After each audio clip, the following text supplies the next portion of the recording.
किष्किंधा का राजा बाली अपने पिता इंद्र से प्राप्त स्वर्णहार, जो किसी की भी आधी शक्ति खींच सकता था, उसे पहने अपनी विशाल गदा के साथ जिधर भी जाता उधर त्राही त्राही मचा देता। यहाँ तक कि रावण तथा अन्य राक्षस भी बाली के नाम से ही थर थर कांपने लगते।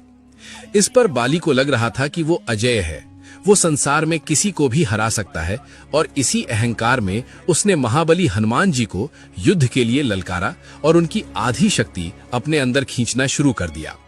पर उसे शायद हनुमान जी की अपार शक्ति का अंदाजा ही नहीं था कि वो अपने ही काल को ललकार रहा है। दरअसल बाली, जो इंद्रपुत्र होने के कारण अपार शक्तियों का स्वामी था, उसका सबसे ताकतवर अस्त्र था उसके गले का वो स्वर्णहार, जो उसे अपने पिता इंद्र से प्राप्त हुआ था। वहीं हनुमान जी ऋषि के श्राप के कारण अपनी शक्तियों को भूले हुए सुग्रीव के मंत्री के रूप में कार्यरत थे। हनुमान जी अपना ज्यादा समय पहाड़ की कंदराओं में राम नाम जप करते हुए बिता रहे थे, और बाली भी किष्किंधा की प्रजा का उत्तम प्रकार से देखभाल करते हुए शासन कर रहा था। पर इसी बीच राक्षस राज रावण ने कुछ ऐसा किया कि बाली एक अच्छे शासक से अहंकारी वानर बनकर रह गया। असल में जब लंकापति रावण तीनों लोकों के देवी देवताओं को जीतने के बाद भी अशांत था, क्योंकि उसे पता था कि उसका वध वानर और मनुष्य के हाथों अभी भी संभव है, तब उसने सोचा कि अगर वानरों के राजा बाली, जो उसके समान ही शक्तिशाली है, उसे हरा दे तो वानरों से मृत्यु का भय समाप्त हो जाएगा।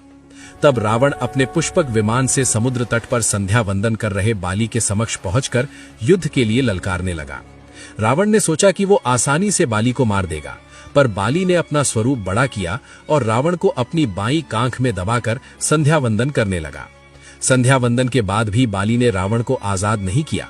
लगभग 6 महीने तक बाली ने रावण को अपनी कांख में दबाए हुए ही अपना जीवन व्यतीत किया। बाली के उछल कूद में पैरों से टकराते, पहाड़ों से रगड़ खाते पूरे 6 महीने तक बाली ने रावण को इसी तरह अपनी बगल में दबाकर घुमाया। जब रावण इस पीड़ा को सहन नहीं कर पाया तो वो बाली के समक्ष गिड़गिड़ाते हुए क्षमा मांगने लगा। इस पर बाली ने दया करके रावण को मुक्त कर दिया, पर चालाक रावण ने बाली को अपना मित्र बना लिया। अब रावण जैसे महाबली को हराने के बाद बाली का अहंकार चरम पर था, और वो हर जगह कहता फिरता कि इस संसार में ऐसा कोई नहीं जो मुझे परास्त कर सके, मैं सर्वशक्तिमान हूं, मैंने रावण को भी हराया है। उसकी ये अहंकार पूर्ण गर्जना जब बर्दाश्त से बाहर हो गई तो जामवंत जी से रहा नहीं गया, और उन्होंने क्रोध में बोला, हे वानर राज, आप अहंकार वश खुद को सबसे शक्तिशाली बता रहे हैं, पर असल में आपकी शक्ति हनुमान के सामने कुछ भी नहीं। इस पर ठहाके मारकर हंसता हुआ बाली बोला, कौन वो हनुमान? उसके पास शक्ति भी है, जान